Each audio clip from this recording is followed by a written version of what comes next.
I, as you know, am your host, Mr. Eldane Puzzles Esquire. We are now embarking on an odyssey of discussion about an actor who keeps the world asking, Nicolas Cage, good or bad?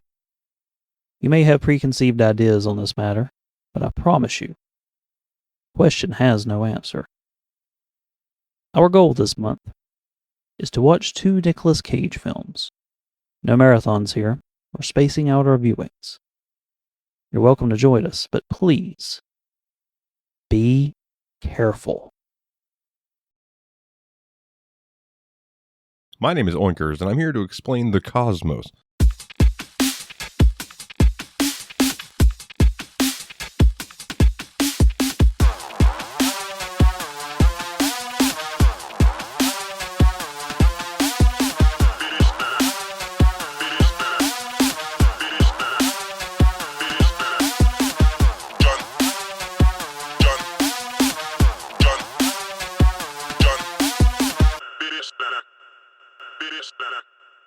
Speaking of Nazi train games, welcome to Dane and Jeff's Media Dump.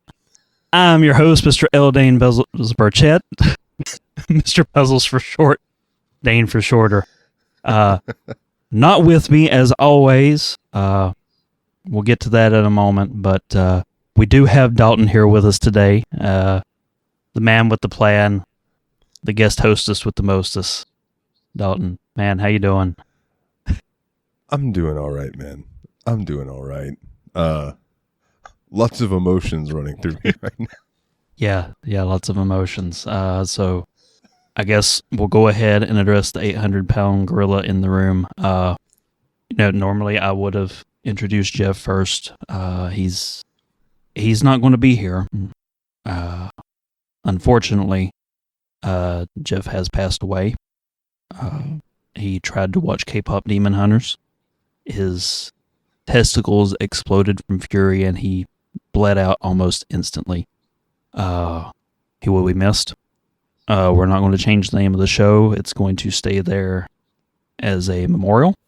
But he's bouncing on the big ball bag in the sky now. And this is very serious, Dalton. This is very serious. Don't be laughing. I'm not laughing. My face hurts. My face hurts from crying. I don't know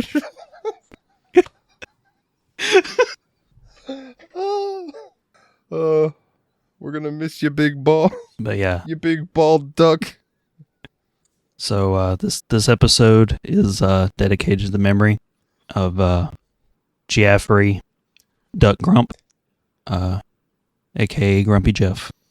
So miss you, buddy. The biggest fan of pro wrestling that we ever knew. The biggest. Could not keep him away from Monday Night Raw. Yeah, it was really something impressive. And God, man, he loved South Park. Like, as much as he would talk about South Park in our group chat, even though like he said he wasn't going to watch it because he wanted to mess with Mikolov, it's like, man, he really, really just like adored that show and was really looking forward to eventually doing some episodes on it. But unfortunately, he was almost incinerated by his testicles. So exsanguinated. Yes. So we love you, Jeff. This one's for you. Salute. Salute. Ostrovia. Oh, it was such an emotional roller coaster the last 15 minutes. I'll keep it together. I can keep it together. Oh. So Dalton, what have you been up to? Man, I rolled credits on Chained Echoes. Looking forward to talking about that on Steam Machine. I been working. I got Employee of the Month at work, which is my first month. So huzzah! Me busting my ass proved to be fruitful. And I've been playing Guild Wars, the first one. They just released a Guild Wars Reforged. So I had already been playing Guild Wars, so I was like, oh yeah, I'll just load it up and see what Reforged looks like. And it looks basically the same, but everything's a bit prettier. There's a few more UI elements that are a bit more up to date and quality of life stuff as far as the way it looks goes. But it's still the same old Guild Wars, and it's fun as hell. I've played a bit of Guild Wars 2. That was probably the closest I came to enjoying an MMO, but I've never actually played the original. Yeah, I think you can get the original and all of its expansions in one package for I think $29.99 or something like that, and it goes on sale too. But yeah, Guild Wars 2 is also fucking fantastic. Like, to me, Guild Wars 1 and 2 are some of, if not the best MMO experiences that you can have. Guild Wars 2 specifically because you can play through the entirety of the base game for free. I know Final Fantasy 14 does a lot of that stuff now too, but I feel like Guild Wars is a little easier to pick up and less daunting than the way Final Fantasy, at least I don't know how they do it nowadays, but I know Final Fantasy 14 for a while was very daunting for new players because you got hit with a lot of menus, and then there was like a bunch of different currencies and all this type of stuff. And there is that also in Guild Wars. They're just a little more... a little better at onboarding. Yeah. They bring it in slower and a little easier to digest. Other than that, man, not too much. Been looking at new smokers. Torn between a Yoder and a Lone Star Grill. I like them both. They're both American made, and they're both about 400 pounds, 450 pounds, something like that. They're just like solid steel, and yeah. So whenever I decide to upgrade, I'm gonna probably end up getting one of those. They're a little more expensive because of the steel quality and stuff, but they're built to, like, you know, pass down to a generation. So I've been looking at getting me one because every time you post video or images of you just smoking the meats, I'm like, man, I miss having access to a smoker. I want to get one of those. Yeah, there's something zen about it, dude. Just going out there and standing by it, checking on it, making sure everything's good.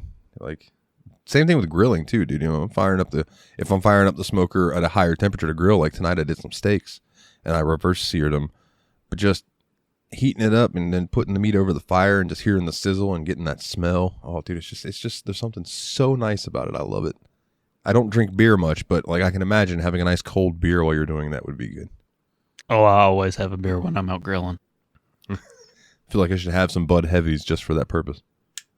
It's one of the few times I will actually get Corona, because I normally don't like any kind of pale light beer, but you know, Coronas come in the clear glass.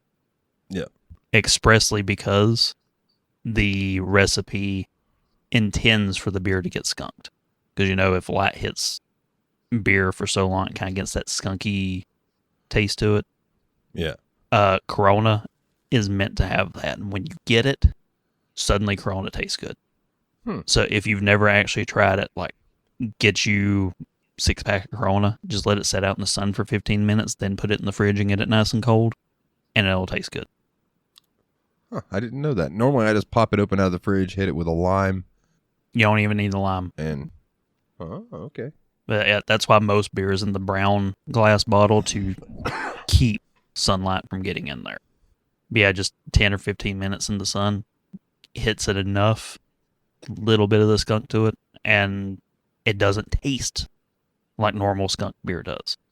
It actually gives you a good flavor. It's one of those cases of greater than the sum of its parts. Huh, I'll have to try that. Much like you, I'm normally a dark beer boy, but I would give that a shot on your recommendation. Because, like, generally speaking, the lightest beer I drink is Sam Adams. God, I haven't had a Sam Adams in a while. I remember Samuel Jackson. It'll get you drunk. You'll be fucking fat girls in no time. Fucking Chappelle. But I remember the first time I had a Samuel Adams. I think it was in Oktoberfest. Samuel Adams Oktoberfest. I love Oktoberfest. It was tasty. Like, I almost always get me a big ass case the moment Oktoberfest drops. And if I can get to Sam's Club, they've got the fucking like 28 cases. I'll grab me like 2 of those. Do me for a week. I need to go to Gainesville and get me some fucking Midnight Oil. They brew it in at the Gainesville at the Swamphead Brewing Company or Brewing Factory, whatever they call it. It's really fucking good. Oatmeal coffee stout. Thick. It's a thick boy. So tasty. Well, like when I turned 21, my introduction to beer drinking, which the only time I ever even tasted a beer before I was 21, because I wasn't really big on drinking underage, And the only reason I did it was Big Nick Brandon was getting ready to ship off to Iraq. And he's like, dude, it's the last chance. You got to drink with me. Had a Killian's Red. Did not care for it. Then I turned 21. I've seen that. I've never had it.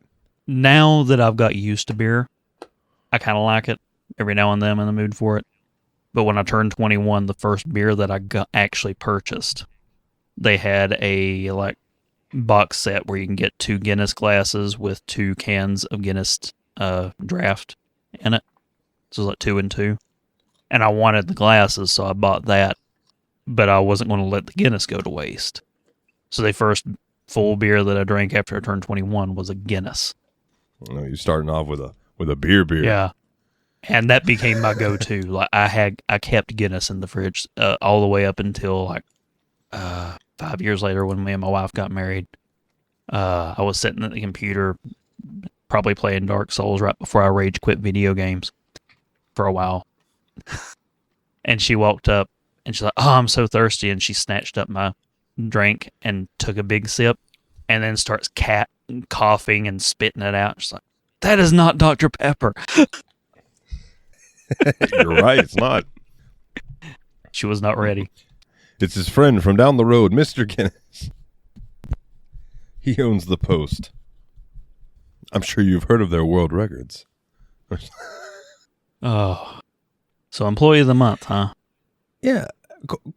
Quickly, Oh, and then yeah. we'll touch What's on that. Isn't it weird that Guinness has the Book of World Records, and it's the same Guinness and Guinness, and then there's Michelin, which is tires and telling you how good food is. Well, here's the thing. That actually makes more sense to me.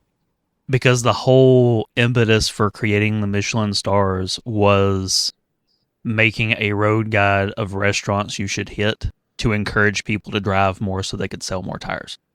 Okay, so see, you lay it out like that. That does make sense. And I'm guessing Guinness Book of World Records probably links back to like winning bar bets or some shit. That's what I assumed, is it was like people who would bet things in it, like, like, oh, I bet the biggest shit ever taken was 20 Keurigs. No, I think it was 30 Keurigs. Well, let's find it out, and then they can bartender bust out the Guinness Book of Records. Okay, yeah. Now that we're talking about this, it does make sense to me. Okay, so yes, employee of the month. Yeah, I don't think I've ever gotten that anywhere ever. So it was kind of cool. The closest I ever came to any kind of recognition was I got in the same day when I was working at Walmart, they came up and were like, "Hey, you haven't took any sick days at all for a full year. You've got perfect attendance for the last year. Like, good job on that. And you've never had any sort of injuries. So, here's a 0 bar for 0 workplace incidents and a little useless piece of paper." And I just looked at Leah. I'm like, "You think I work safe?" and she was over safety and everything. She's like, "Yes." And not 3 days later, she walks in and sees me climbing on the tops of the racks in the cooler without a ladder. And she's like, "I don't see this. I don't see this. I don't see this." My response would have been like, "Thank you. I'm going to need tomorrow off. I'm not feeling great." Oh, no joke. Like, when I realized I had a year of perfect attendance, I called out the next week. Hey, you earned that, dog. You earned that. Just because I thought it was funny. But yeah, I usually had good attendance whenever I would work anywhere, only because I didn't look at it as I want a day off. I looked at it because for the longest time, everywhere I worked, I didn't have sick time. And at the time, like at Walmart, they didn't have PTO that you could just throw on your check to make up whenever you have to take a day off. Yeah. So I didn't look at it as I get to sit around the house and just take a day off work. I looked at it at the dollar amount, as I was paying this much money to stay at home. I'm like, nah, I'd rather go make the money. That's totally valid, dude. That's like when they're asking people to come in, and like if someone, like they try to call me in or whatever, I almost always say yes because I want more money. It's like, could I be sitting at home having a great time playing video games? Yeah, but I can go into work, spend 5 hours making some money, and then come home and play some video games. So at least I try to tell myself that. But yeah, they put my little piece of paper thing up on the wall with my picture and my name from our group chat, the picture I use, which is, I think, my Facebook picture. I thought that picture looked familiar. Yeah, it's the one of me sitting by the otter, the giant sea otter or whatever it was at the zoo that Diana had taken. And yeah, I thought it was a nice little write-up. So I was just... And it was funny because literally the night before, I was sitting here and I was like, I wonder what I got to do to get up on that wall. Because there's a few people up on the wall, like twice, that I work with. And I'm like, I wonder if that's just like a recognition thing. I didn't realize it was Employee of the Month. And then I go in the next day and I'm just doing my thing. And I just happened to walk by and look over at the wall when I saw me. And I was like, hey, that's me. What the fuck are the odds of that? So, yeah, it's cool. What you been up to, my brother? Oh, so I've attained a new level of infamy. I'm intrigued. Do go on. Well, to tell that story, I got to tell another one first and give a little bit of context. So, my wife has taken to TikTok recently, which she's always, like, instead of watching YouTube videos to kill time like I do, she's always kind of leaned towards TikTok more. And she's never really posted anything until recently when she got wrapped up watching like these two groups of feuding women down in Florida. Feuding. Tell your wife she's very welcome. For my state being shit. I forget the town that all of these women live in, but like they're closer to the flap of skin between the shaft and the ball bag, over towards the Panhandle. Ah, okay. Like up by Tallahassee and like that area. I think that's roughly the area that they're supposed to be in. But it was a case of just something. One of them whose videos she used to like, she realized, oh, this woman's a bitch because she pulled this big stunt where made someone violate a restraining order by showing up and getting her arrested. And it just really rubbed my wife the wrong way. And she's kind of got... It went from watching Jerry Springer to pouring gas on the fire. So she's kind of like the one in voice chat yelling, Jerry, Jerry. Yeah. Egging shit on now. But the fact that now she, it's kind of give her a little bit of insight into me and my internet friends. Because she's like, you know what? Now it makes sense. I get why you like those people and how that's kind of your social interaction. Huzzah! And that's also made her a little bit more open to, interacting in other chats and watching other people's streams. And she's found a new favorite musician who originally from Tennessee, now lives in Florida. But she's been listening to this woman's music like on repeat for the last 2 or 3 months. Her name's Summer Jones. Okay. Never heard of her. But my wife's really got into her music, and she's not made it big or anything. She's still really indie. But she was doing a stream where she was just interacting with people who watch her shit. And actually ended up responding and talking with my wife while she was in the chat. And ended up talking shit about me. So...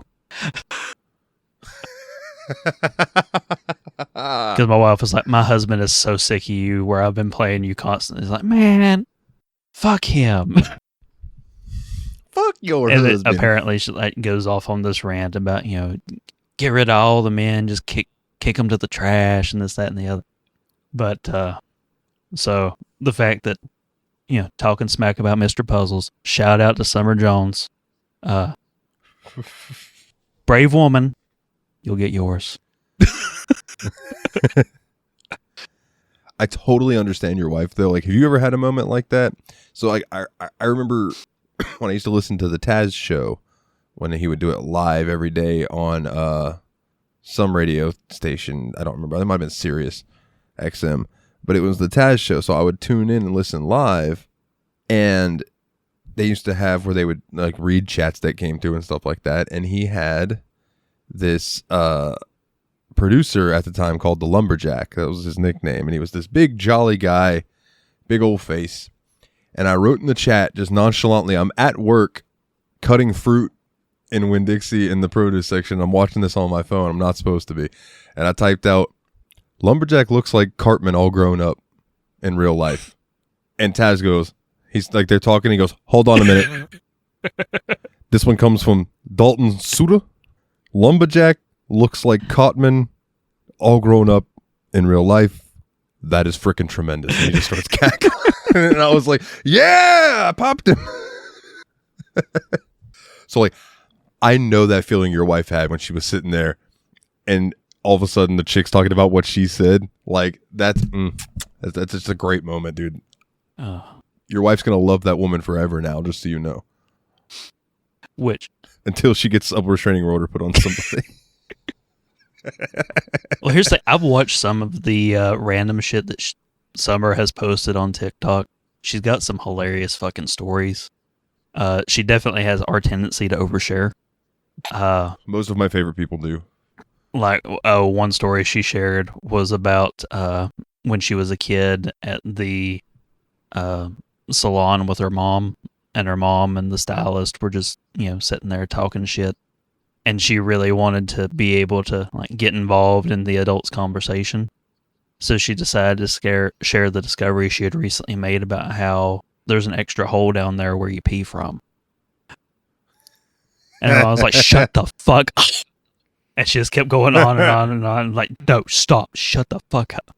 And then they get out to the car and she's like, what the fuck is wrong with you? And then calls her aunt to tell her the shit that she did. And her aunt slapped her with the nickname that stuck all the way until she graduated high school. They all nicknamed her Stretch after that. I guess because of the nature of her discovery.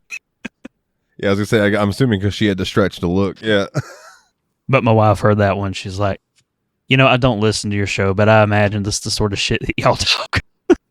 I'm like, yeah, but penises are a little bit different. I was going to pitch this, and I'll mention it now, and I'll talk about it on another episode. But I was going to say, my pitch for the random story in the beginning this week was going to be how me accidentally joining a gang when I was younger led to me having hemorrhoids in my adult life. And I swear to God, that story does tie in. Like, there is a link between the two. As much as it doesn't seem like there would be. Okay, so I got a story for you before we get into the episode proper. Please regale me. All right, so, you know that I prefer to drink. Mm-hmm. I'm not a big fan of the green, but the one time that I've actually been fired, usually I quit jobs or walked off. The one time I got fired was the last regular job that I working at a machine shop. And, the first time you actually get fired whenever you were trying to not get fired, as opposed to fuck this place and walking off. And I was going to quit in a month anyway, but still, the fact that I got fired kind of fucked me up a little bit. And my wife had one of those wax pens and talked me into it. So, okay, I already know the mistake, but please continue. So that was just jumping into the fucking deep end, and I didn't know it yet. And I'm gonna go take a shower, stoned off my ass. So I'm in the shower, and I'm washing, and I look down, and I get really interested in the fact that it seems like there's way too many bubbles coming out around the gooch as I'm rinsing. So I take my hand and I'm like, obviously, I haven't trimmed back, there's a lot of soap in the pubes. Rinse the pubes off, and then the bubbles come fucking back. I'm like, what the hell? Rinse it again, they're back. And that's when, through the cloud of THC, reason comes to and is like, the bubbles are coming from the back. So I spin around, and I just go down, and I'm rinsing the soap off the beehole. And I'm being thorough about it because I'm tired of these bubbles coming up around my bean bag. And after a few minutes, it suddenly dawns on me I've been rinsing the soap off my butthole a little bit too long, to the point that I'm now officially uncomfortable with it. And as I'm pondering this, I'm still doing it. I'm like, I probably shouldn't share this. So I step out of the shower, wrap a towel around me. I'm still dripping water, and I walk into the kitchen, and I tell my wife, I'm never doing that again. And she's like, what, this? And she holds up her pen. I'm like, yeah. She's like, why? I said, because I just stood in the shower, and I'm pretty sure I played with my beehole for 15 minutes trying to rinse off soap. And just... Man, this isn't nearly as ridiculous as that, but I remember recently smoking some weed and being like, it just doesn't seem like it was that good. Like, I didn't feel like I had a good enough buzz. And then I picked up my water bottle, which had condensation on the side of it, right? And a drop of it fell onto my shirt. I was wearing a white shirt. And I watched the drop land on my shirt and sit there for a second and then soak into my shirt, like disappear. And that fascinated me to the point that I was getting condensation on my fingers and letting it drip onto my shirt. And after about 4 or 5 drips of this and watching it soak into my shirt, I had the thought, maybe that weed was pretty good. Maybe that was some pretty good weed, actually. What the fuck am I doing? But, dude, for not being ready for it, for you hitting a wax pen, I'm not surprised you rubbed your butthole for 15 minutes in the shower. I'm really not. And it wasn't even like awakening something in me and discovering something. It was just, it was very businesslike. Just, dude, being a stoner, there are times that I'm in the shower and I'm just like I'll be like washing a part of my chest or something, and I get lost in thought, and then I realize I've been rubbing the same spot for like 2 minutes. So you might have just been like not realizing it, just cleaning your butt, and your mind just goes off, and then suddenly you realize, oh shit, I've been daydreaming for a while. Oh, I'm playing with my ass still. At least you weren't like you come to and you're fucking knuckle deep in there or something. Just like I think I would have remembered that. Trying to clean your prostate. Don't do dope, kids. Wait until you're of legal age. Oh. And then enjoy it in moderation. Much like anything in life. Except heroin. Stay away from heroin completely. And meth. Heroin and meth and crack. Heroin, meth, and crack. Everything else in moderation, you'll be all right. But heroin, meth, and crack, stay away from those. Those tend to ruin lives. You can do anything you want in life. Don't let anyone tell you you can't. You just got to put your mind to it. Punch your boss, cocaine, be the president. Be the president who's done a lot of cocaine. A lot of cocaine. The best cocaine. The best cocaine from China. I started to say China White, but no, I think that's actually a heroin variety. I think that's heroin, yeah. No, we got that Colombian white. That Colombian. Came in off the boats. I blew those boats up. Okay, I'm done.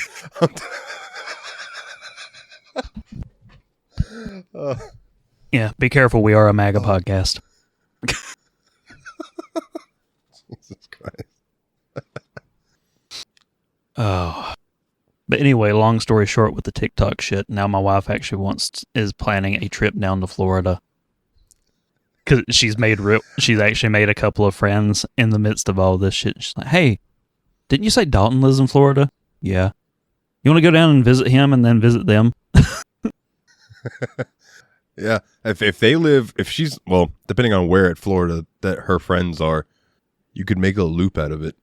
So I think it's a couple of hours between you and them. Just go one base, because she's like, what city does he live in? I'm like, I think it's the town that he lives in. So she did from this town to that town travel distance, and it's like a couple of hours.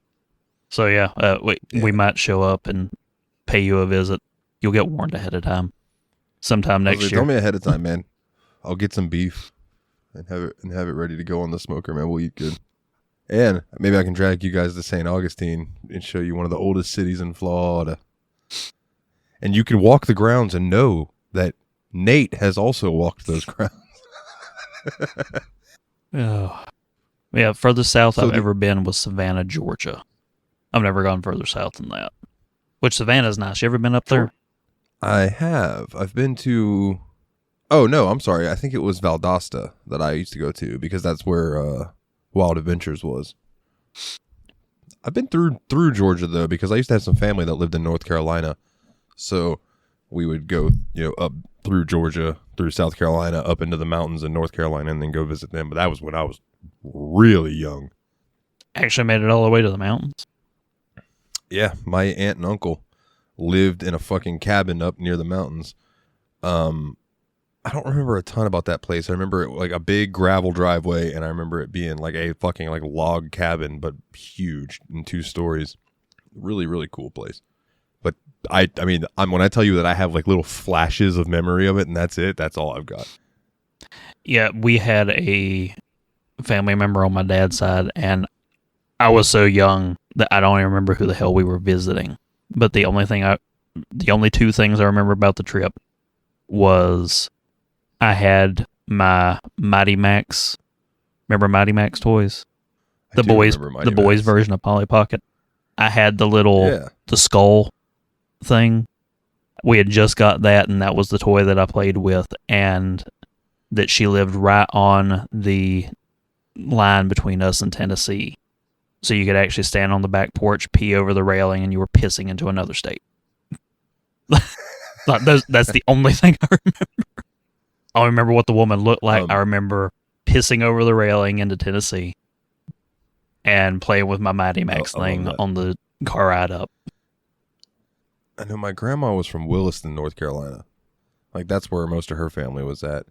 But I think where they lived at, my aunt and uncle, or great aunt and uncle technically, was not in Williston. Like I said, it was in mountains. I don't remember where, though. Funny story that JBL tells, John Bradshaw Layfield. He's an old wrestler guy. He always fucks with his co-host, Gerald Briscoe, because he's from Oklahoma. Bradshaw's from Texas. And there's the Texas-Oklahoma rivalry as far as like, football and all that stuff. So he used to always joke that they'd be riding through Texas and they'd have to piss, but they didn't want to stop the car and piss. They waited until they got across the border into Oklahoma because they weren't going to piss on the ground and soil the good state of Texas, but they'll piss on the ground in Oklahoma. Fuck Oklahoma. And I can just picture like somebody going up there and being like, you know what, fuck Tennessee, and whipping their dick out and pissing out there just to say they're pissing on Tennessee. That's what I did. Brilliant, dude. I love it. Oh, the dumb shit we do as kids. Oh my God. Yeah, that's for sure. I think about things sometimes even down to the shit I used to jump off of. I wouldn't dare jump off something that high now. Oh yeah, I used to jump off roofs all the time out of moving vehicles, and now I'm like, why do my knees hurt? We had, like, my friend Colton Cody used to live on a lake, and then, like, near one of the lakes was, like, this ravine.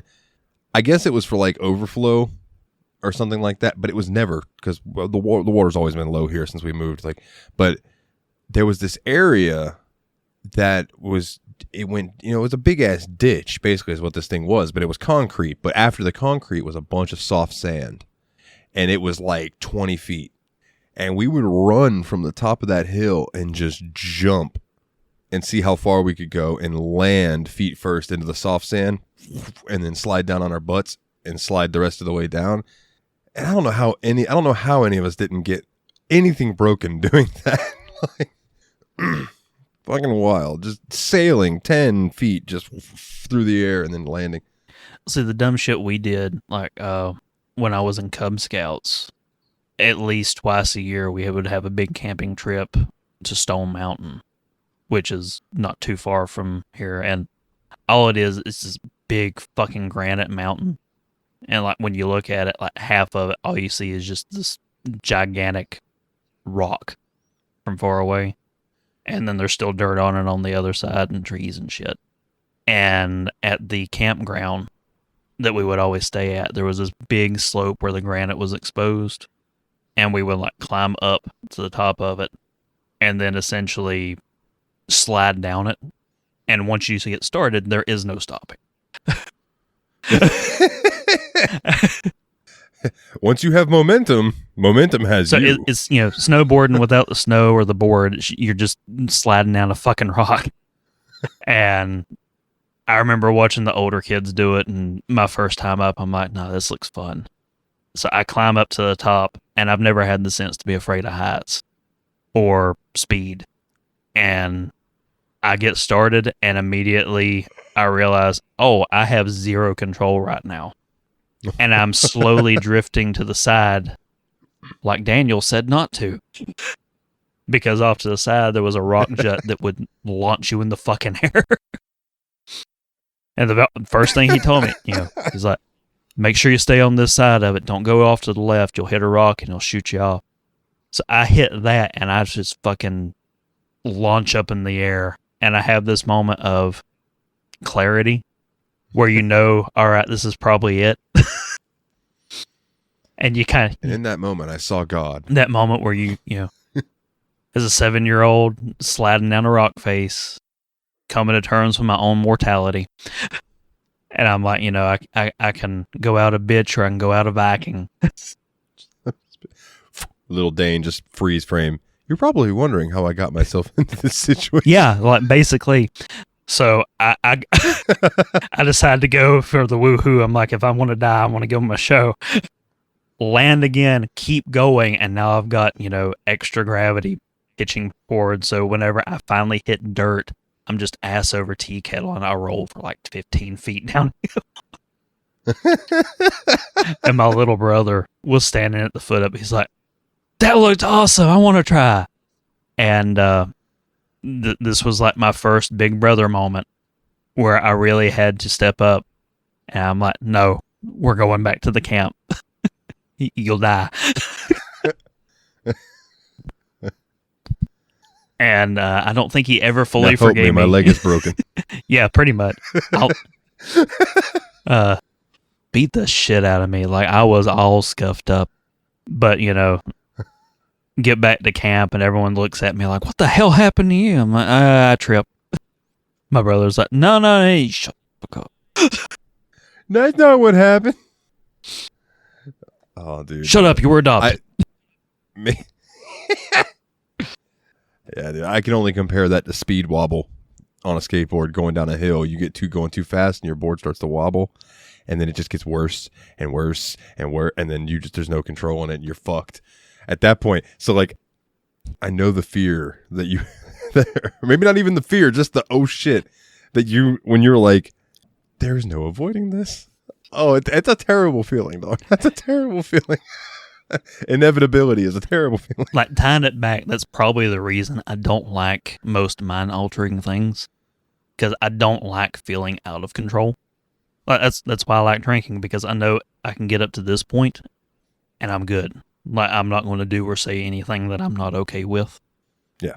And that's the reason you'll never see me get sloppy, even though I drink constantly. Professional. You're a professional. Yeah, and I realize that makes me sound like an alcoholic.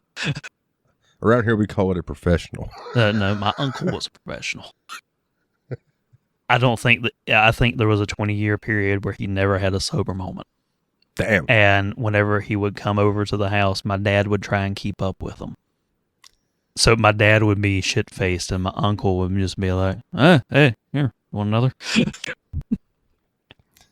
All right, well, I'm going to head on home. He'd jump in his truck and drive on home. There's something to old men and just being able to handle booze well. Like, Tony that I work with tells a story about his grandfather, this old Mexican guy, says he drinks all the time. And he'll be like, Grandpa, you have to get up at like 6 o'clock in the morning. You sure you're going to be able to get up? I mean, you're pretty toasted. And mijo, you don't worry about me. I'll be fine. He said his grandpa's up at 4 a.m. brushing his teeth, getting ready to go out and leave at 6. And I'm just like, that, more power to him, because I would be dead in bed until at least noon. Now, when my uncle was younger, one of those family stories that lives in infamy, he couldn't hold it. Like, there was a story where my mom and the youngest of her brothers, because my mom's like the youngest of 8, her oldest brother, who was like a second dad to me growing up, he passed away like 15 years ago. he was old enough to be my mom's dad. He was 24 when she was born. Like Okay, so they spaced him out then. my grandma thought that she had a tumor when she went and got the ultrasound. And like, how long do I have, doc? I'd say about 3 months. Yep, looks like a girl. What? She thought she was past menopause, that she didn't have to worry about this shit no more, and now she's in her mid-40s pregnant again. Damn, son. But they went on a camping trip, and my uncle showed up drunk, showing his ass at the campsite for some reason, and then hopped in his truck and started driving back down the mountain and ran off the road. And somebody, come up to the campground and they were talking about, somebody's run off the road down here, and they're like, shit, I fucking know who that is. They already knew who it was. So my grandpa hops in his truck and he goes down the road and finds them. And it's one of those cases where one side of the road is straight downhill, the other side of the road is straight uphill. And this is back in the day before they had railings everywhere. So my uncle had rolled off the road, and his truck was very precariously perched against the side of a tree. And he's drunk and belligerent, and my grandpa's trying to get him out. And he takes a swing at my grandpa and calls him an old son of a bitch. And my grandpa was holding one of those old-timey flashlights that was just the big fucking square battery with a lamp on the end. Pulls back like brass knuckles, punches my uncle in the side of the head with it, knocks him out cold as a cucumber, puts a big-ass dent in the side of the battery, drags his drunk ass up, sends my other uncle, who was old enough to drive at this point, said, take his dumb ass home. And he kept that flashlight battery and left it on the mantle as like a trophy. Dude, your grandpa sounds like the kind of dude I would have loved to have a whiskey with and just ask him to tell me stories. Any old man that just thinks to just brass knuckle you with a big ass shit like that and takes care of it in one punch, that guy's got some stories. Well, here's the thing. Like, every damn one of my uncles on my mom's side were bigger than my grandpa. But he had a presence.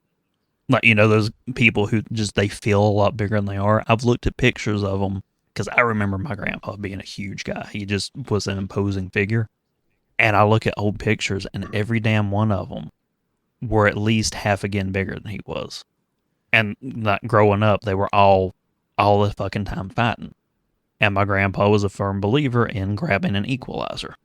So any one of his sons, whenever they, had hit puberty and they were in their prime, like in a fair fight, yeah, they probably could have took my grandpa on. But yeah, the two boys are out in the yard beating the shit out of one another. He can grab a siphon and hose, beat the living hell out of them. And when he got old enough that he couldn't scrap anymore, he kept a gun on him. Like my next door neighbor fucked up at the corner store, saw him coming in. How you doing, old man? And my grandpa pinned him against the wall, threw his gun in his mouth. Like, who the fuck are you calling an old man? I'm sorry. I'm sorry. Get the fuck out of here. And that dude promptly went home and changed his pants. Probably. And then me and his daughter were the same age. And my mom got so pissed when she found out her nickname because, she's got some kind of medical condition. She was, one leg don't work. Like when she was little, she slid off the couch to play with toys at Christmas and broke the leg, never knew it. And she's always walked with a little walker, and we called her Speedy. And when my mom found out that we had nicknamed her Speedy, she's like, what the hell is wrong with you? Oh, dude, I love it. I think we bullshitted long enough. Now we're actually get into the episode proper, huh? We've been... Yeah, I was going to say... I don't know how much of it's going to make the final episode, but we've been recording for about 2 hours now. I was going to say, we are not doing anything to negate Fenris's comments on that this show loves a tangent. Just wait, because I'm supposed to be on their show in January. Yeah, dude. Derail that shit like a train. All right. Who wants to get on tangents and talk about the Gooters? I'm going to liven up that show. I look forward to listening. It should be entertaining.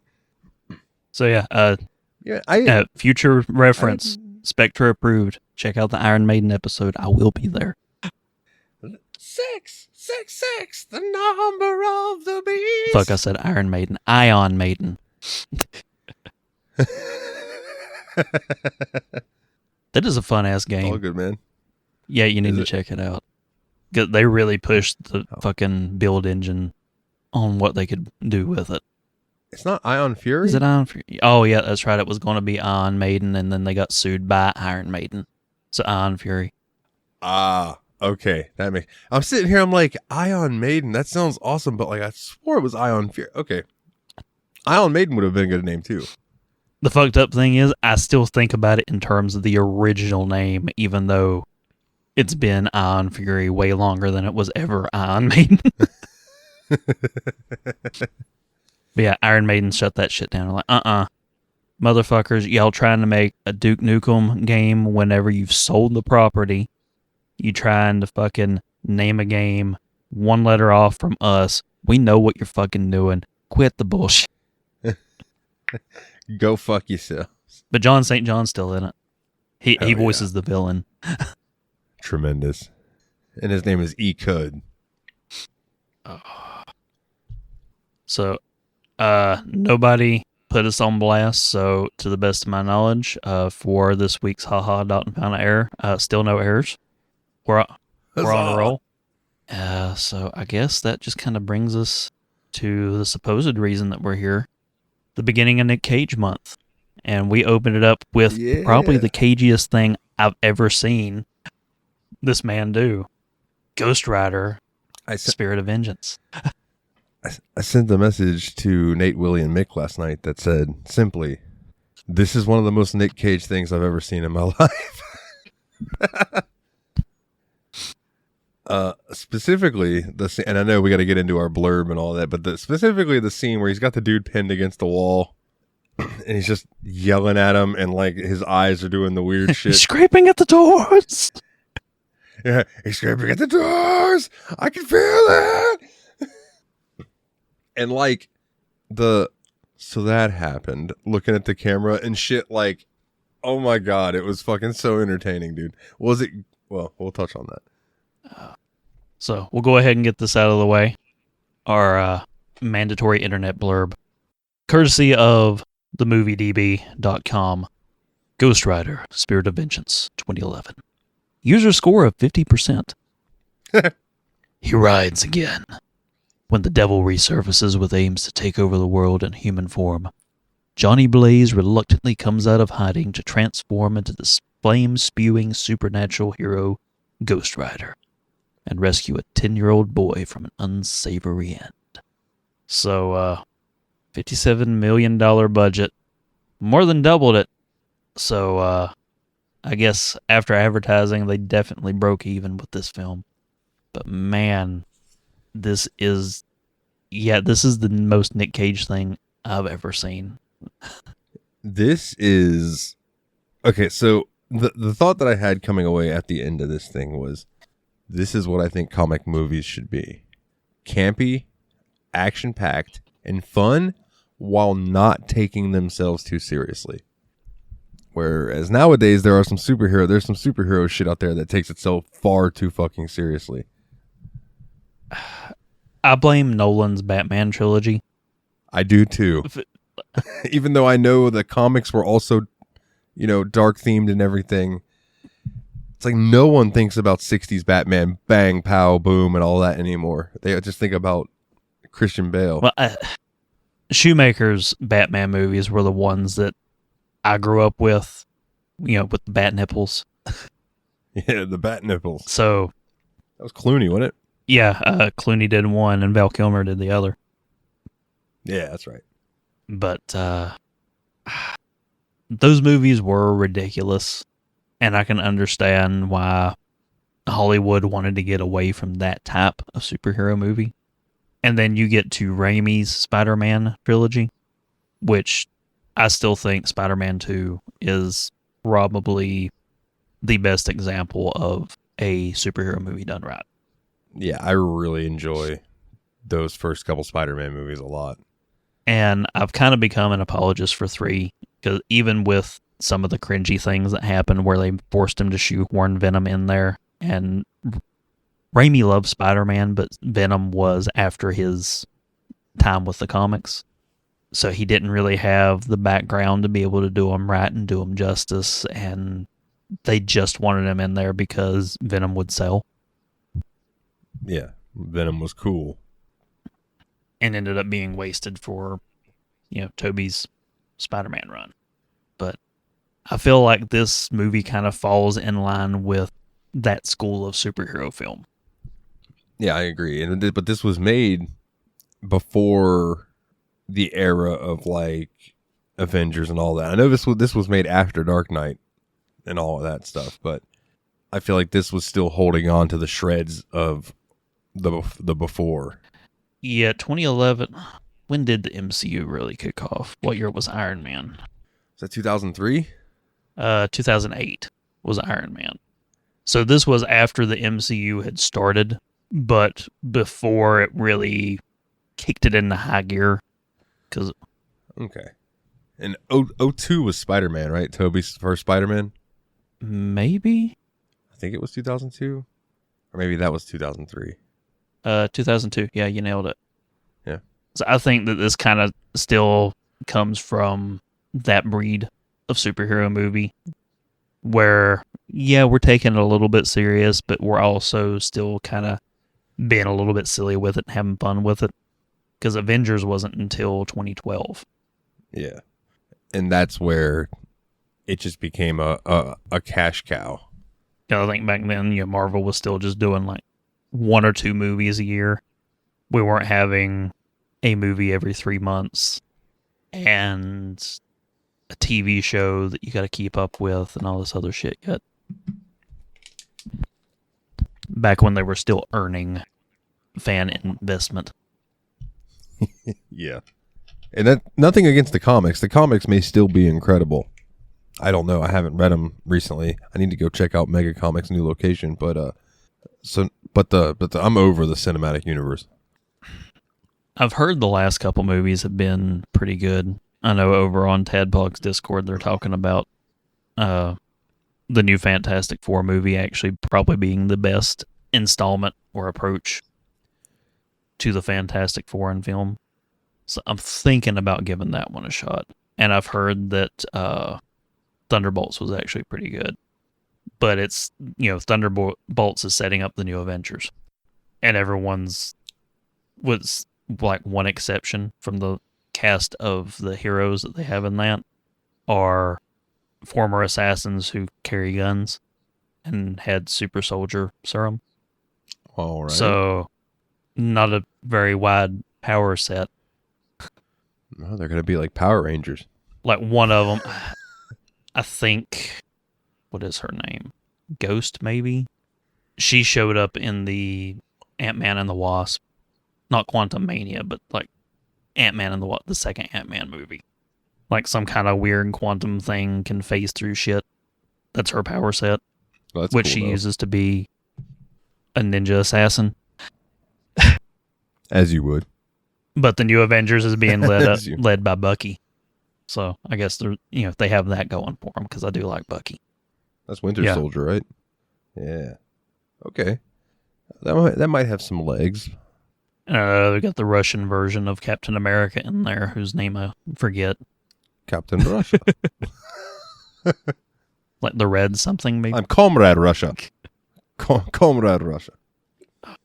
Like the only scene that I've seen from the movie, I saw a clip where he's like, which super serum did you get? Talking to Bucky, and he's like, I don't know. Regular? Fucking Hydra? Ooh, Hydra. Fancy. Fancy. Tremendous. I will say I didn't expect Ghost Rider to have such a tie-in. I guess I should have with the character, but with like the whole heaven and hell and the devil and all, it almost felt like Ghost Rider meets the Da Vinci Code at points. Yeah, it is an odd one that kind of feels a little bit surreal from the modern landscape of superhero films. So, like, was this the first time that you've actually seen it? Let's go ahead and get that out of the way. Yeah. Yes, this was the first time I've seen this. I've seen the original Ghost Rider once a long ass time ago, and it wasn't anything special to me, so I never sought this one out when it came out. See, I remember watching the first one when I was in college because my buddy watched it, and he had just got his motorcycle, and he was really into it. He's like, dude, you got to check it out. It's so badass. And I watched, and I remember thinking, all right, it's all right. You know, it's not bad.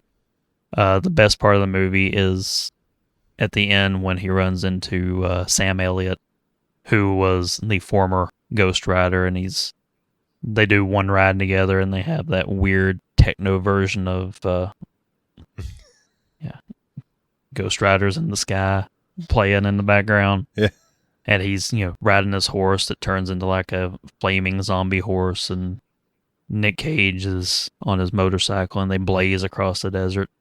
And then Sam Elliott turns back to me. He's like, that's the last ride I handed in me. You're on your own from here. Like, why the fuck did you transform then? Why didn't you, save that shit for the final battle? Y'all couldn't hear the fucking music. What the hell did that serve? It was a passing of the torch. The flaming skull torch. But I love Sam Elliott, so I forgive it because it was a badass scene. But that's the highlight of that film for me. But they changed so much between that Ghost Rider and Spirit of Vengeance that even though this is, kind of technically a sequel because it's the same character, it's the same franchise, it's more of a reboot than anything. Because, they recast the devil in the process between the movies. Dollar Store De Niro. Yeah, Dollar Store De Niro. No offense to the actor, but now the Rider can transform in the middle of the day, whereas in the original it was exclusively at night. And instead of this being a curse that he turns into the Ghost Rider in the presence of evil and shit. And we know that beforehand it was definitely a curse because there were two riders at the same time.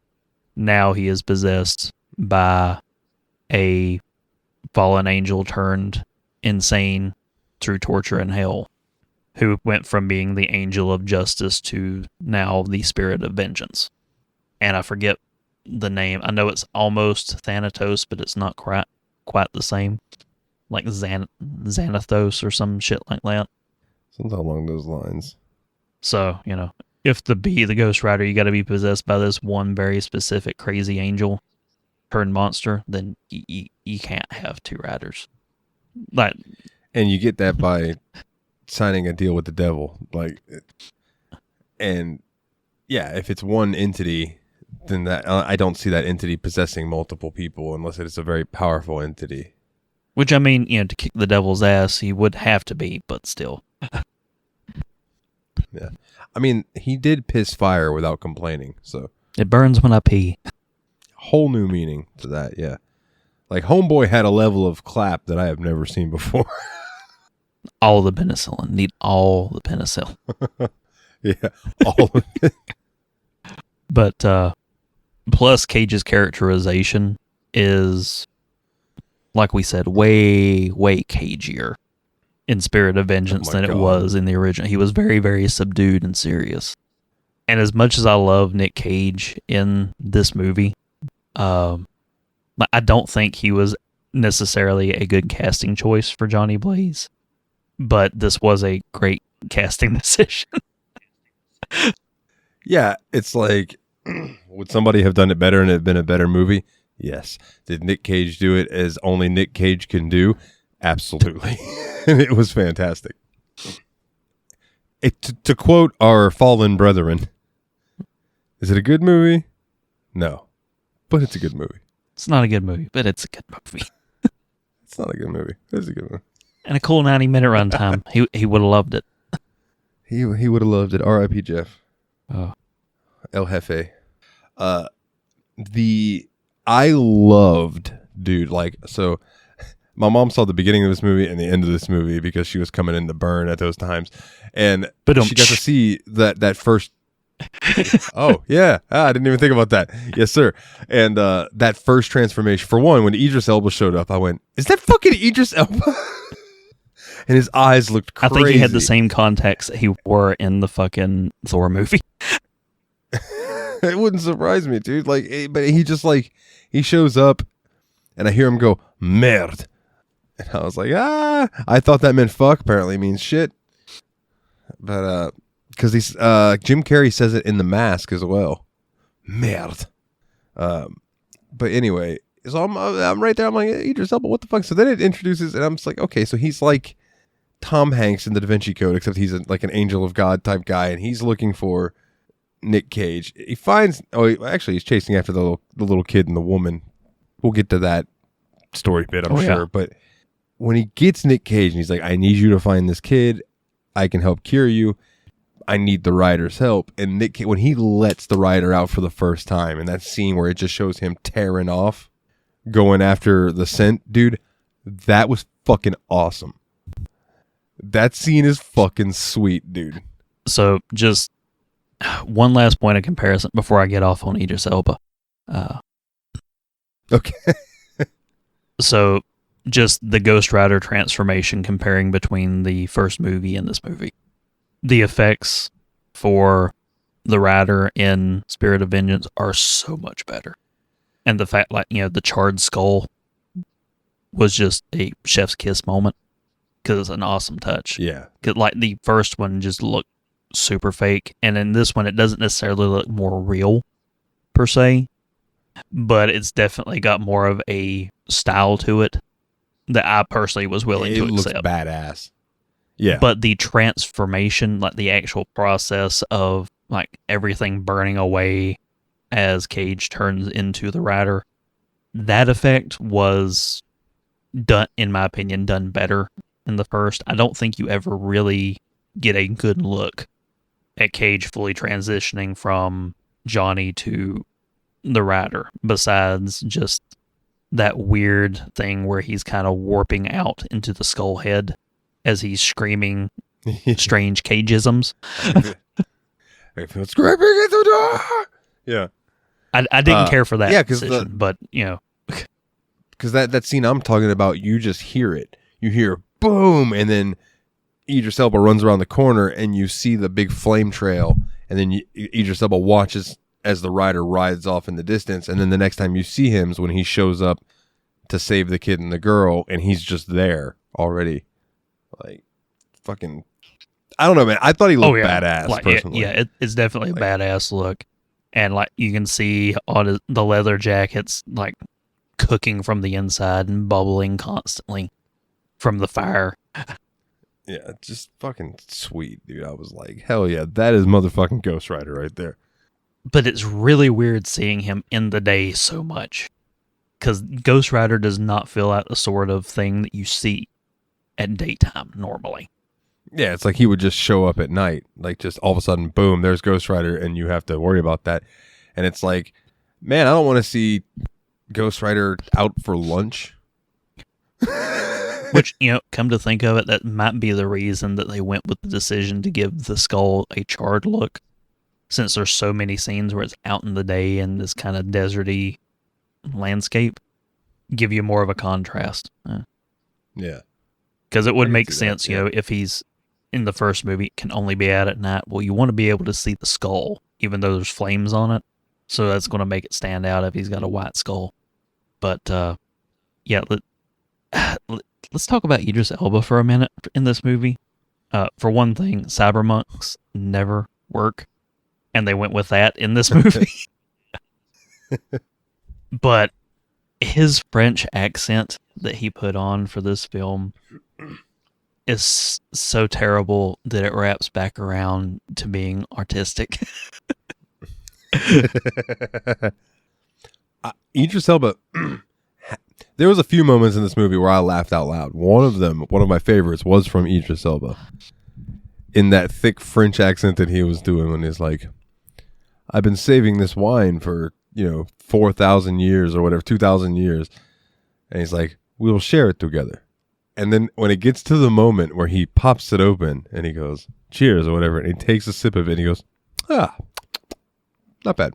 And hands it over, and Johnny drinks. He's like, yeah, probably be good on a salad. And I'm like, oh, this is totally vinegar. Yeah, it is turned to balsamic vinegar now. It's like, what a waste of perfectly good wine. Yeah, his. I didn't even realize what kind of accent he was going for. You said it was French. I didn't know what it was. I just figured he was just picking a European-sounding accent. Well, see, he is British. And I get the feeling because, I've never really talked to a Brit who talked about the French people and didn't have at least some degree of disdain for France. So I get the feeling there was a note of mockery to it as he was doing his very, very silly French accent. But like it was not quite to the level of Monty Python's, I fought in your general direction sort of French accent. I'll tell you, when I first saw Idris show up and I saw his eyes, I thought he was Blade because I thought he was a vampire. I don't know why, but that was the vibe I got. And then suddenly I'm thinking to myself, Idris Elba could play a dope Blade. You know what? Now that you say that, I would love to see that, but he's already Heimdall. I mean, it's not like they're bringing back Robert Downey Jr., who was iconically Iron Man, to be like Dr. Doom or some shit. They couldn't just recast Idris Elba like that. Oh, I mean, that's like, who the hell would cast the Green Lantern as Deadpool? It's hilarious to me that so many people hated on the fact that the Green Lantern suit was a cartoon, but his most iconic role has been Deadpool, and they still have to animate part of the suit because his eyes on the suit react like they were his real eyes. Like, yeah, you get the motions and shit. And no one bats, and no pun intended, no one bats an eye at that. That's fucking wild. I remember seeing a video where Ryan Reynolds as Deadpool went back in time and killed Ryan Reynolds as he was reading the script for the Green Lantern. That's from the ending of Deadpool 2. Yeah. Is it really? So that's technically that's Marvel canon now because Deadpool's in the MCU. Oh my god, I thought that was just something he made for fun. I didn't realize that's in the movie. That's awesome. That's awesome. We're going to eventually have to do the Deadpool trilogy because I love those movies. I would love to do the early Batman movies too that we talked about because I've only ever seen bits and pieces of those. So like I need to see Mr. Freeze.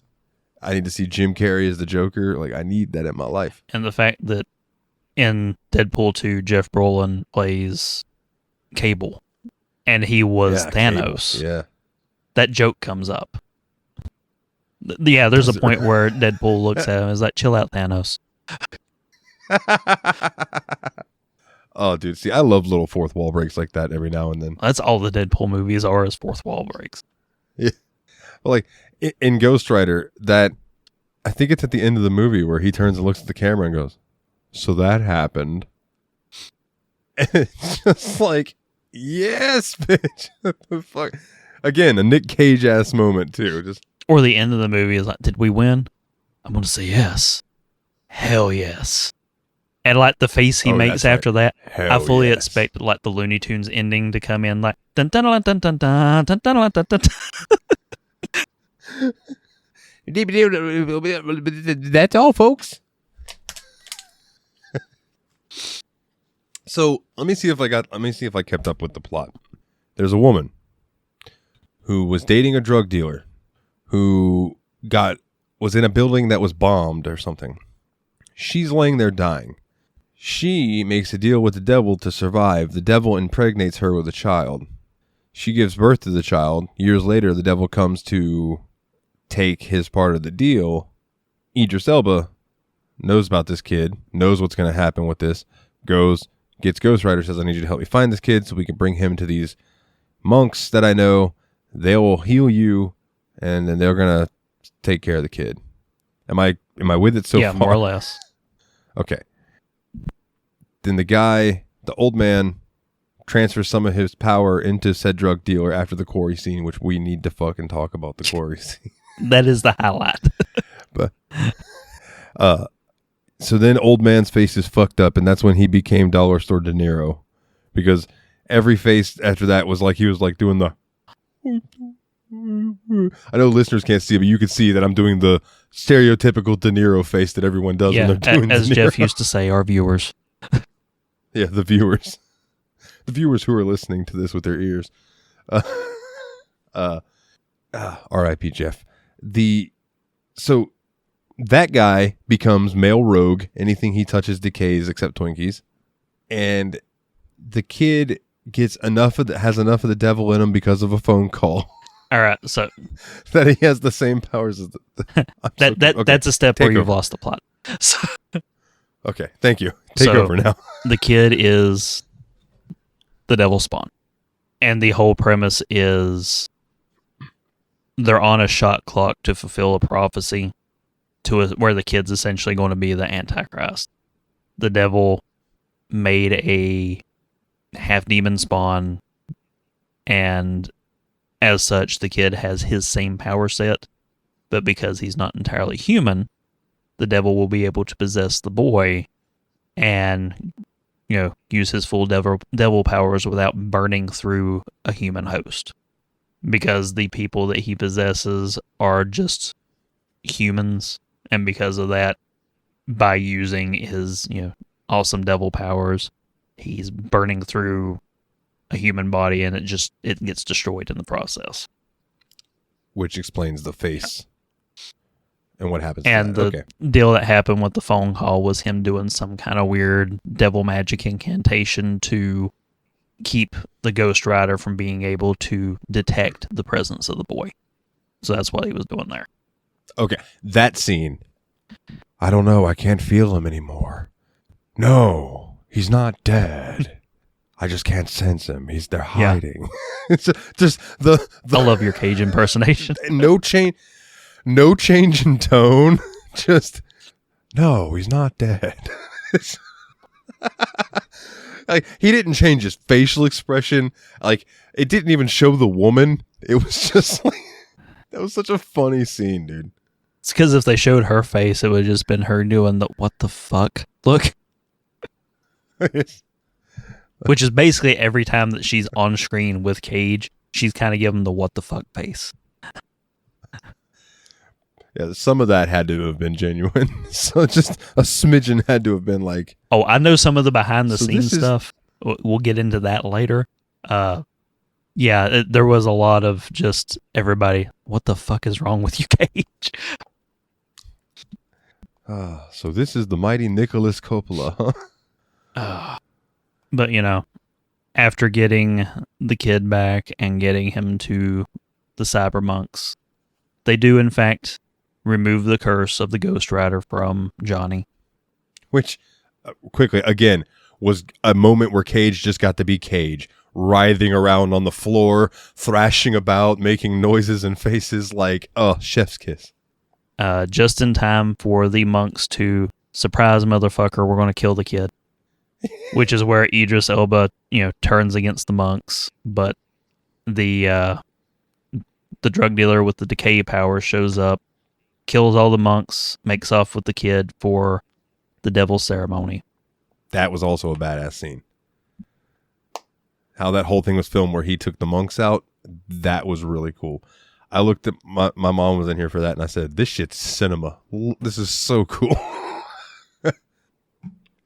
Culminating with a big cult ritual scene where Idris Elba's character dies in a very badass moment where he's rotting away and headbutts the decay demon dude in the face.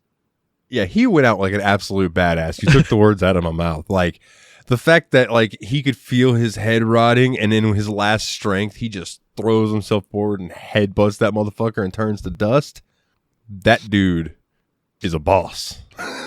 That was boss shit. And then before they can finish the ceremony, the kid who's acting all evil now looks at the devil and is like, so, you said I've got all the same powers as you, right, Dad? And Dime Store De Niro's kind of like, yeah. And he walks up to Johnny, and Johnny's like, you don't have to do this. Yeah, this isn't you.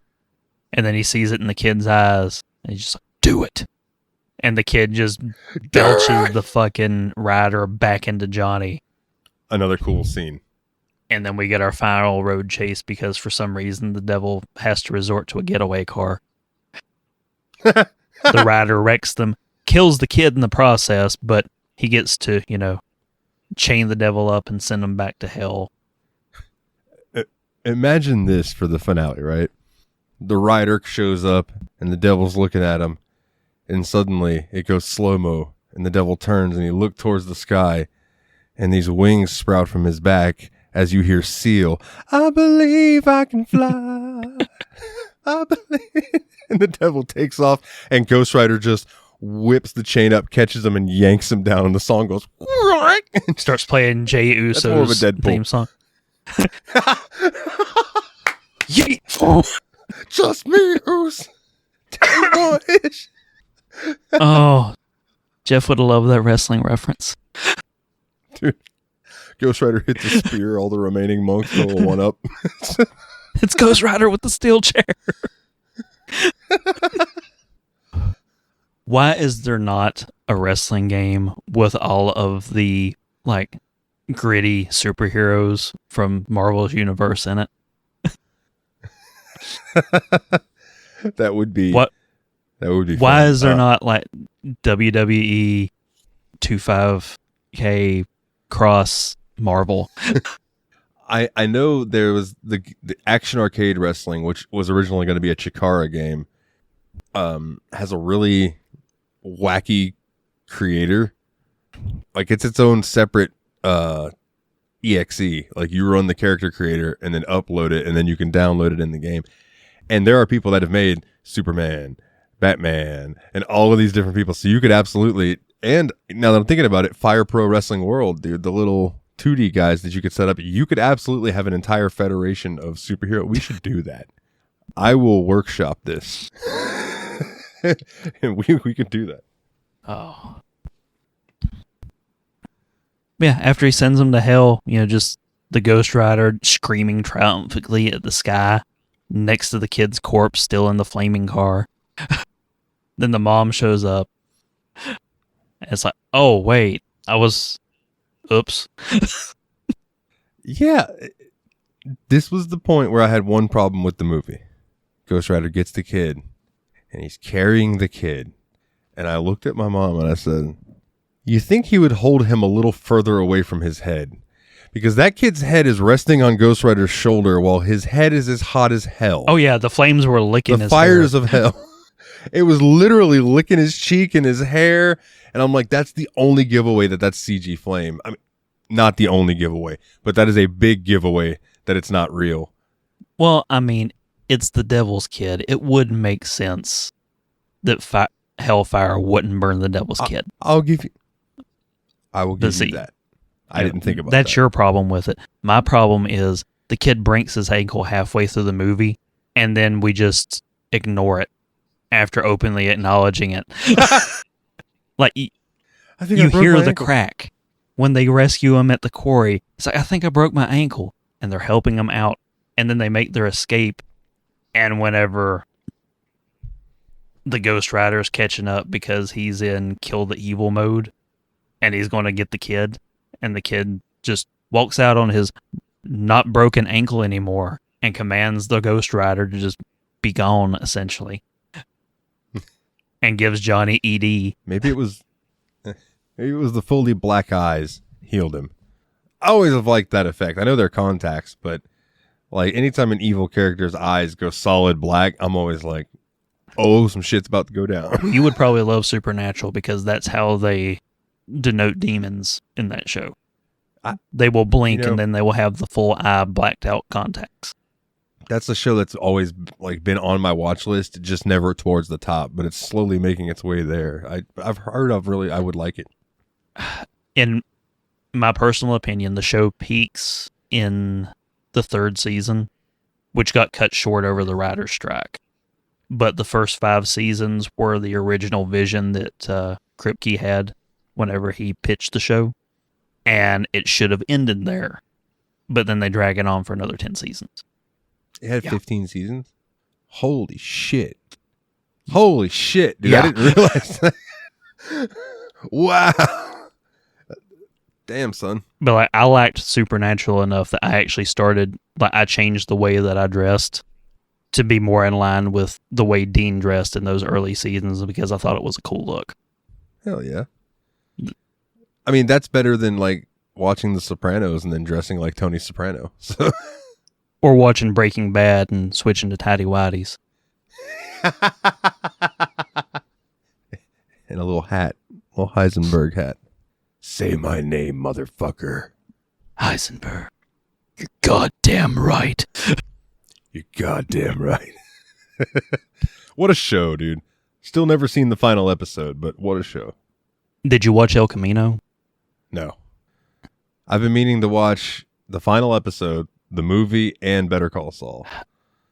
There's just not enough time. I've watched the first season and a half of Better Call Saul. I really enjoy it, but for some reason, it's just staying invested to actually watch the whole show I have trouble with. And the fact that, this is set before the events of Breaking Bad, and Saul Goodman is clearly so much older now. Older? We're just going to hand wave that. Dude, you look older now than Heisenberg did at the beginning of Breaking Bad. And Mike is even worse. He's just fucking ancient. Oh, yeah, fucking Mike, that guy. What Gus hasn't aged a day, but... Yeah, I remember when I saw him show up in Far Cry 6, I was like, that motherfucker looks the exact same as he did when he played Gus Fring. El Pollo Loco. Now, do you know the first acting gig that Mike had? He was in a sex ed video as a teenager. And at one point, he's doing a voiceover because he's out on a date with a girl, and all of a sudden, she's bowling better. He's like, she had her first period. Is that making her a better bowler? Oh, my God. It's such a notorious clip that Last Week Tonight was making fun of it. And he actually did one of those, like where they make their own public service announcements and commercial things. He actually came back on to set the record straight. Getting your period does not make you a better bowler. I do remember that, dude. Oh, my God. I've seen that last Week Tonight segment. Now that you're mentioning that, holy shit, you're right. I didn't realize that was his first acting. Well, I ain't going to swear to it. It was his very first, but yeah, it was one of his early ones, if nothing else. I love it, dude. So we haven't touched on it yet, dude. We got to touch on it. The quarry scene. So, holy shit. First, I want to get this out of the way.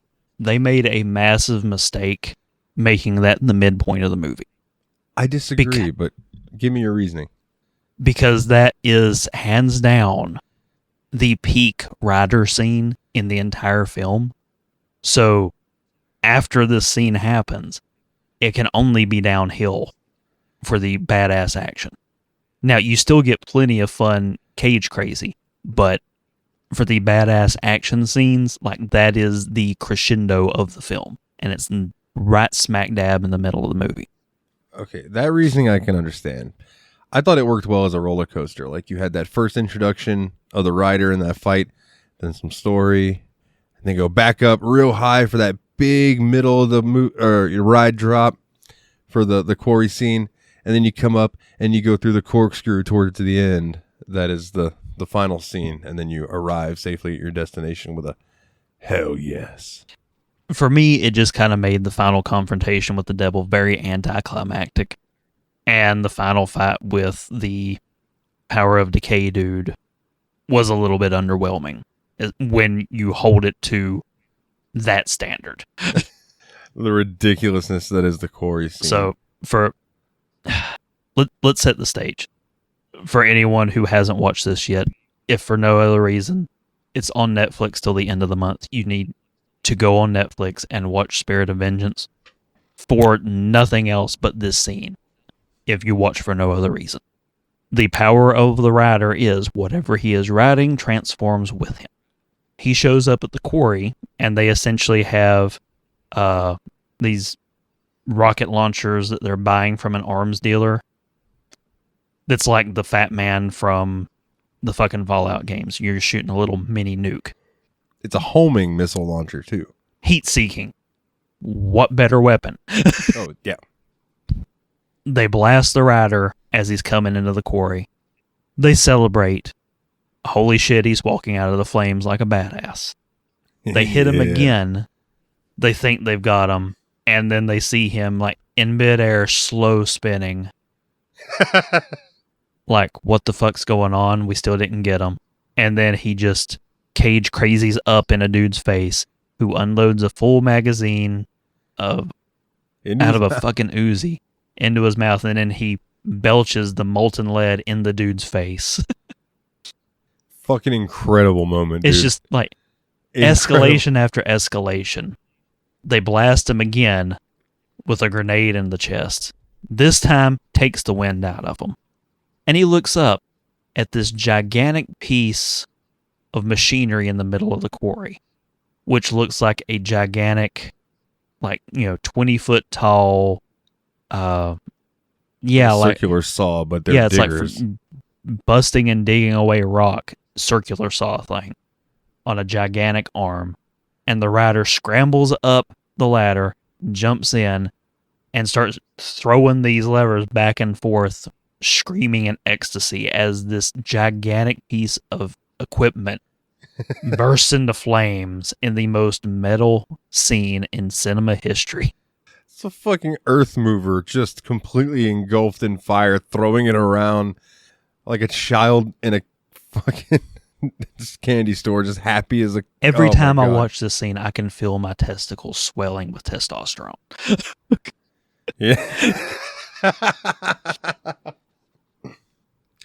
Yeah, and there was one scene, or there's one part in that scene where the girl, that's the scene where I think my leg's broken, or I think my ankle's broken. Okay, and she grabs the boy and she's like helping him out. And they walk out the door to just overlook this absolute madness going on. And the thing comes within like 15 feet, 20 feet of them. And I'm like, surely the heat from that thing would have singed that woman's hair off. Maybe not Devil Boy, but that lady, who was a fox, by the way, I have to throw that out there. On the Dalton scale, would. You would take the devil's sloppy seconds? Yes. I think I do that every time I have sex. I don't know what this is saying about the women you choose to associate with. But I'm not going to badmouth them on my podcast.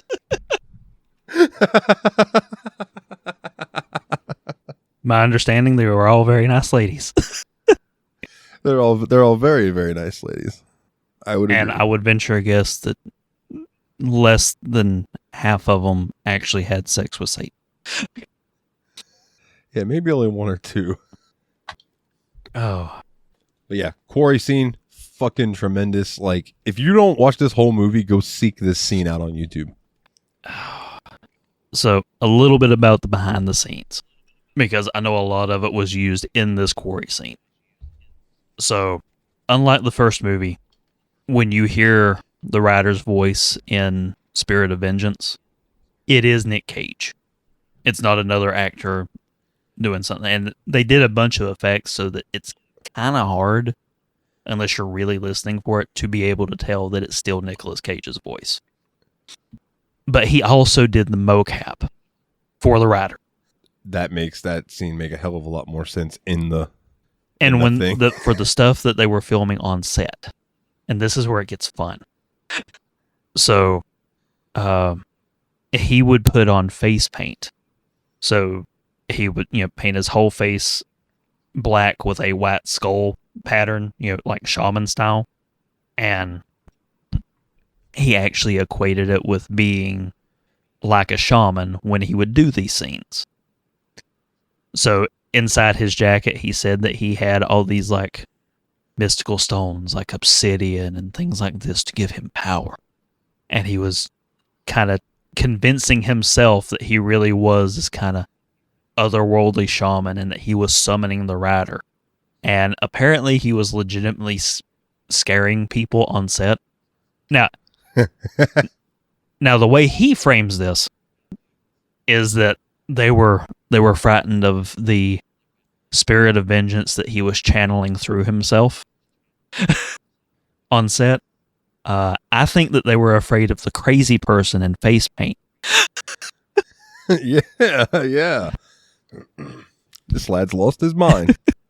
But, so they have this footage of him just caging around set that they were able to, like, speed up and slow down to kind of exacerbate the strange movements he was doing, and then superimpose the Ghost Rider effect on top of him, as well as the scenes where the Ghost Rider is entirely put in post that he did the mocap for. So all of the performance for the Ghost Rider is still Cage, which is nice.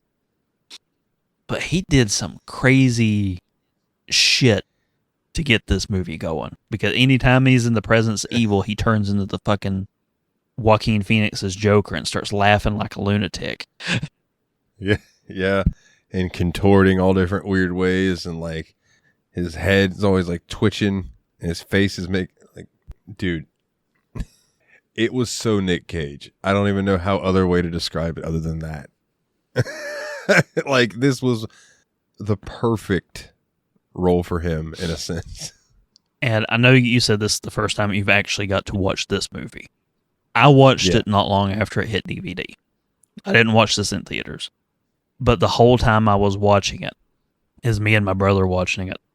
And I think during the scene where he's jumped on his motorcycle and he's just essentially channeling Jim Carrey face on to the camera, doing the weird, crazy laughters as he's kind of morphing in and out of the rider before he full-blown ghost rides out.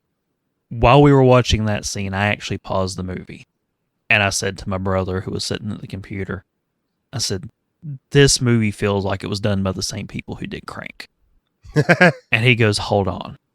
And I hear like keyboard tapping in the background. And my brother, who does not normally cuss, goes, holy shit. I said, what? He's like, it was done by the same people who made Crank. Oh, that makes a lot of sense, dude. And apparently this was the last movie they did together, because it was a directorial duo. But they did Crank 1 and 2, and they did Spirit of Vengeance. Those are the 3 movies that I know that they did together. And they all have this same kind of super frantic, high adrenaline, high-paced style to it. That if you've never seen any of these movies, it's really hard to explain. But it's like if you turned cocaine into a film. Yeah. As soon as you said that and I started thinking about how he was as the rider and transforming and stuff like that, that makes 100% sense. And frantic is a good word for it. Which, one of the most fun scenes to me from the first Crank movie is a cameo from, I forget his last name, Chester, the former lead singer of Linkin Park. Yeah, Chester Bennington. He's trying to get something with epinephrine in it. And Chester's standing there like, hey, nasal spray, man. What? Nasal spray. It's got epinephrine in it. So then Jason Statham is just like stealing an entire shelf of nasal spray and just shooting it all straight up his nose, and then his pupils dilate and you get the heartbeat going, because the whole movie he's got to keep his heart beating from adrenaline, otherwise it's going to just stop.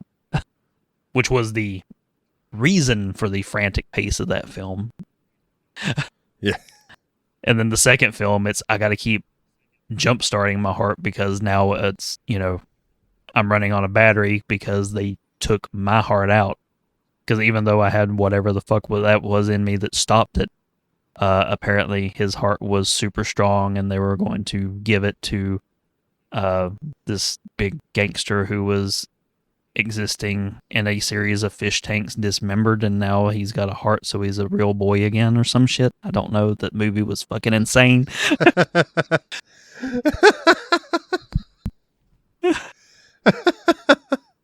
That movie was like a fucking fever dream. Yeah. They really are, dude. They really, really are like fever dreams. And it's weird to say, but they toned it down for this film.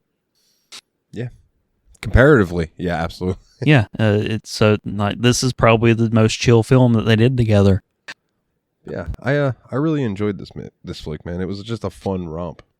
But yeah, I mean, what else can you say besides this is Nick Cage at his cagiest? It's fucking crazy. That ought to be our one sentence review that you go for. Cage at his cagiest.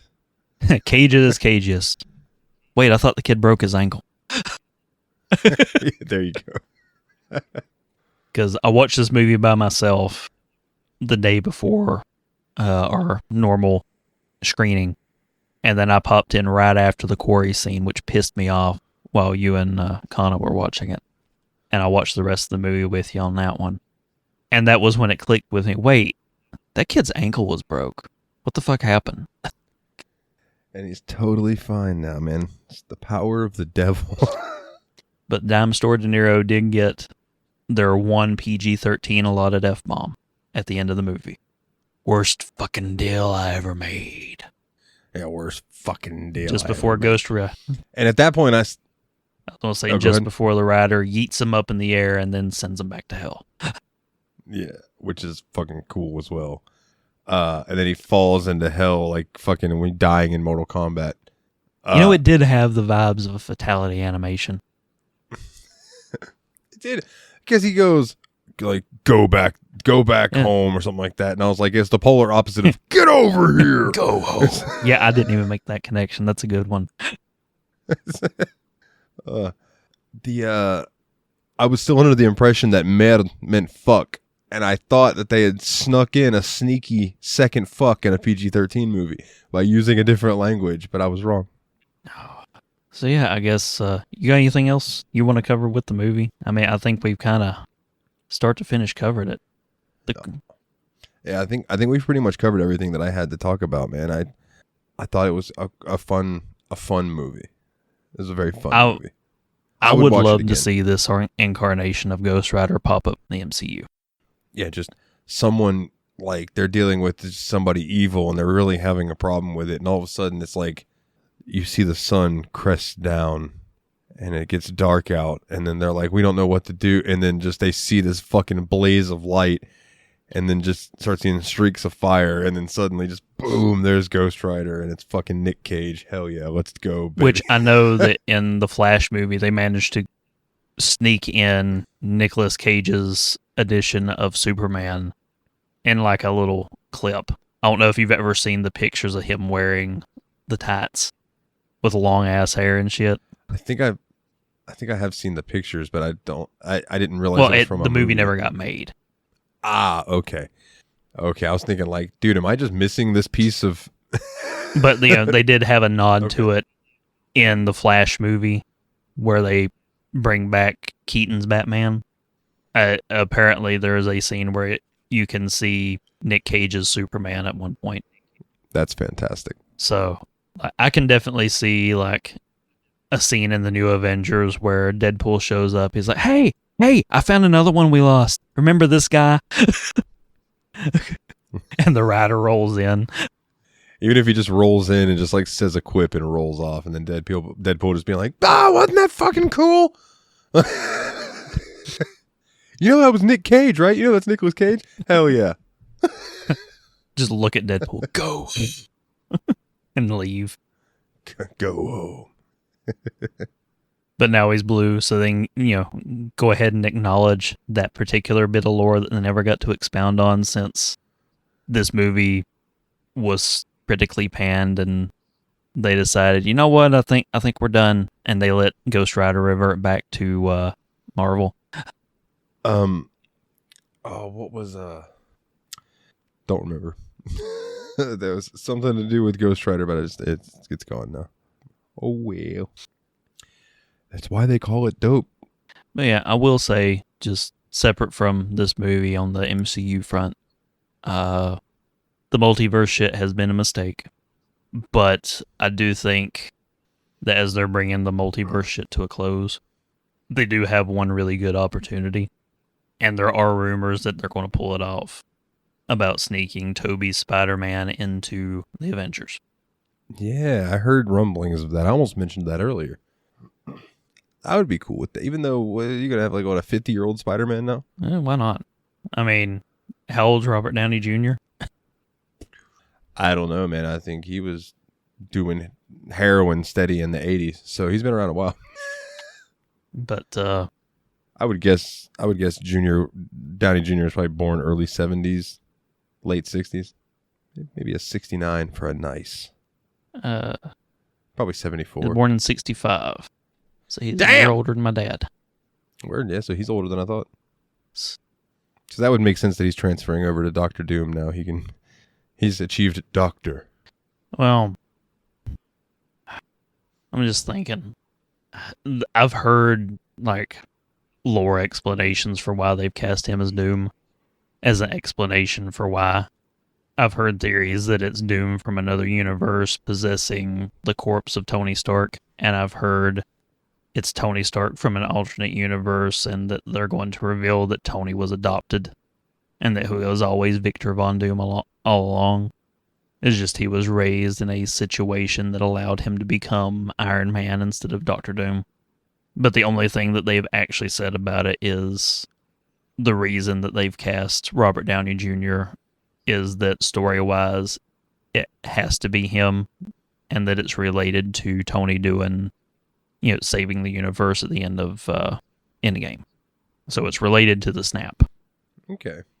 Well, it'll be interesting to see how they steer that ship.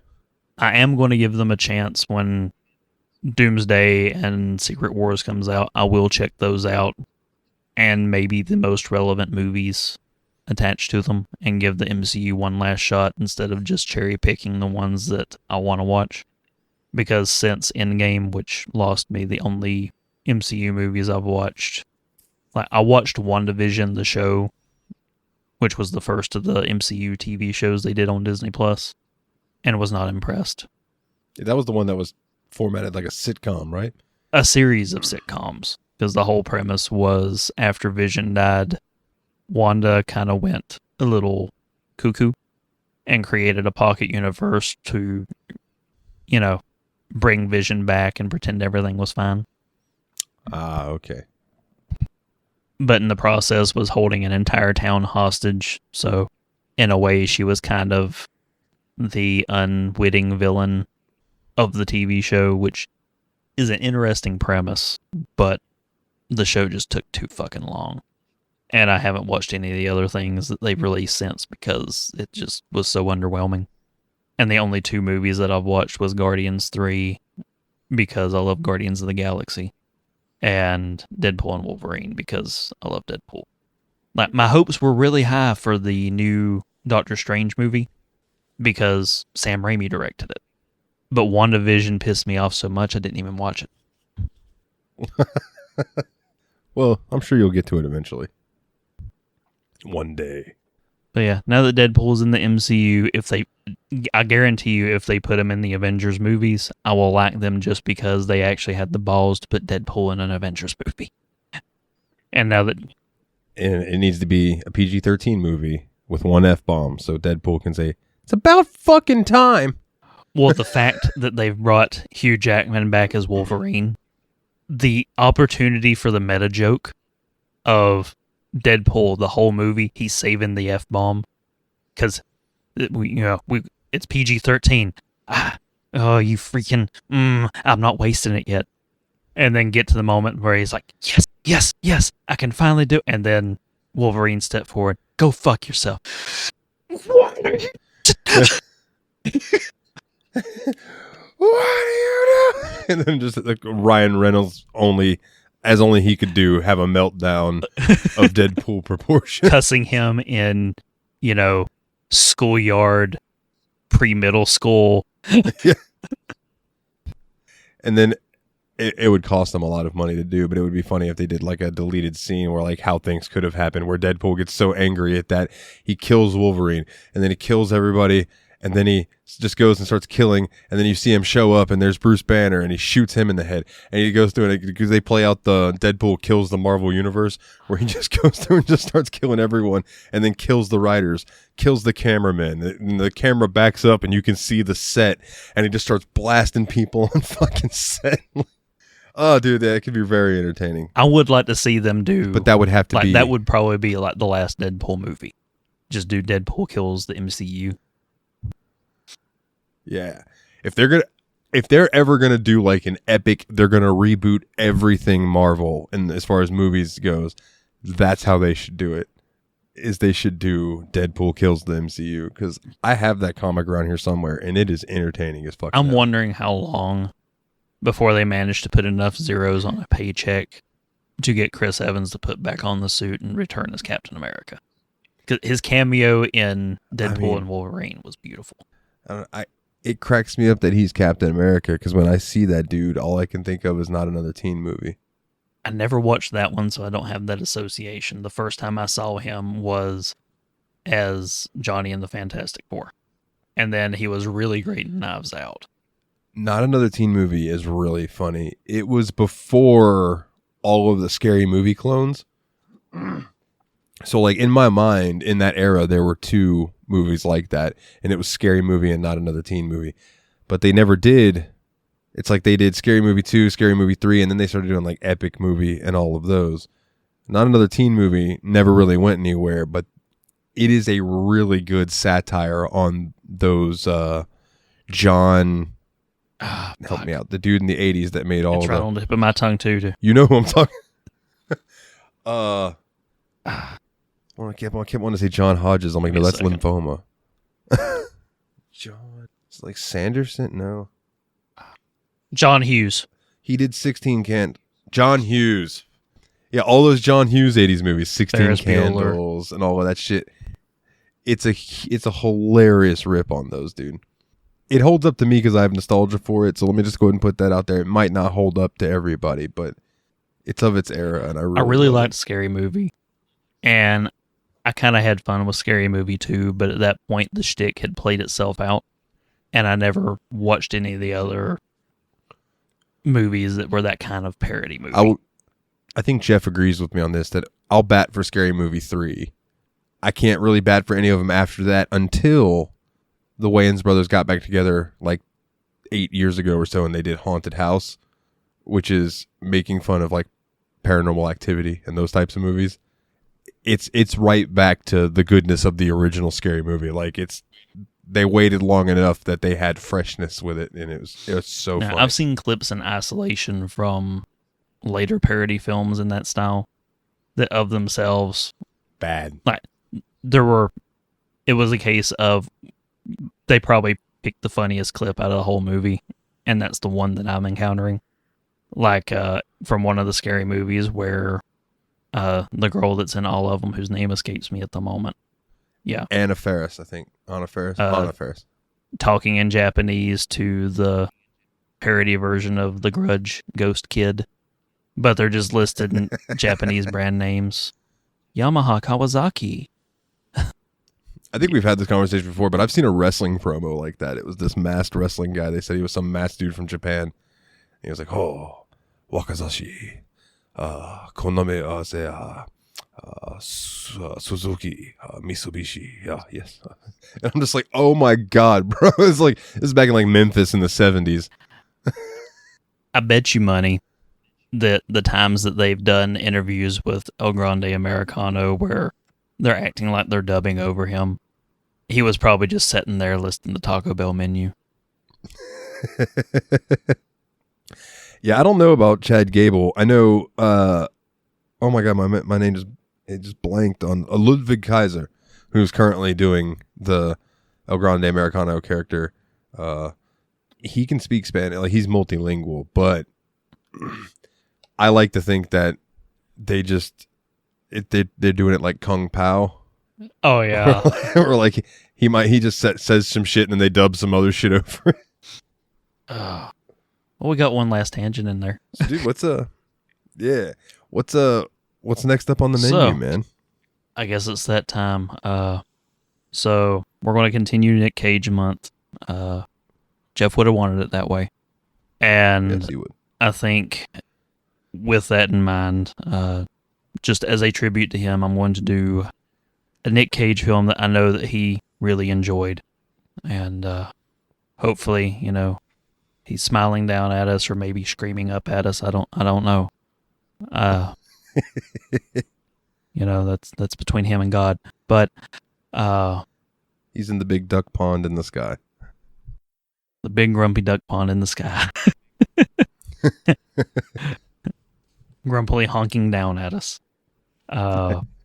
So I guess in honor of Jeff's memory, to continue Nick Cage month, next time we are going to be talking about Family Man, which is on the spectrum of caginess, like we're going to the far other end of the spectrum for a Nick Cage performance. He's very much a very normal person in this one, but the circumstances are very odd in this film if you've never seen it before.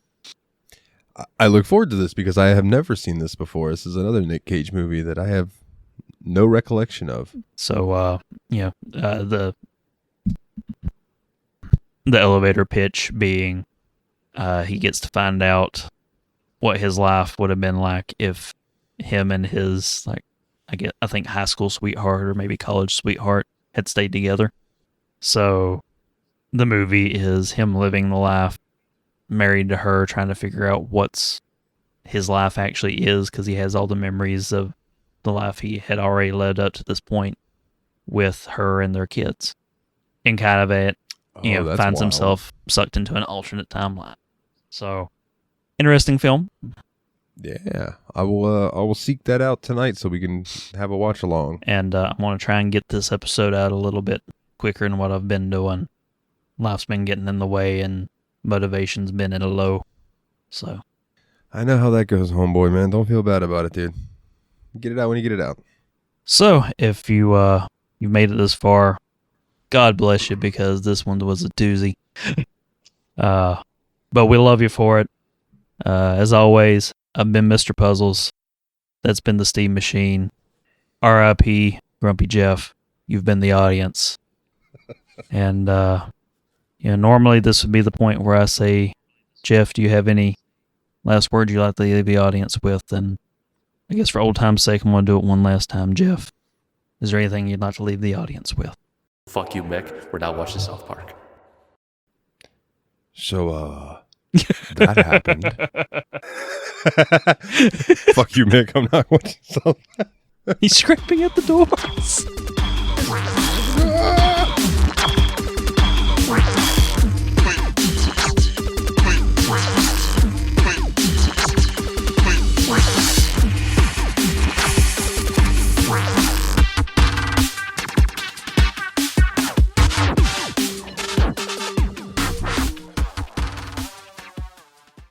Our theme song is Pheonix Down by Nile The Nightmare.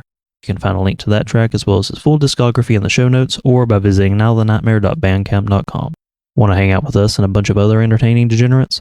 Join us on Discord at bit.ly/TSMPDiscord, all caps. Enjoy the show, rate us where you're at, and be sure to subscribe so you don't miss the next one. I'll do it in the style of Rammstein for you. Dun, dun, dun, dun, dun, dun, dun, dun, dun, dun, dun, dun, dun, dun, dun. Then again, I'll come up with a pseudonym so I'm not attached to your Nazi. It's like, oh yeah, this guy, he's got some really good albums. He did do a song for this weird Nazi train game. There's our stinger.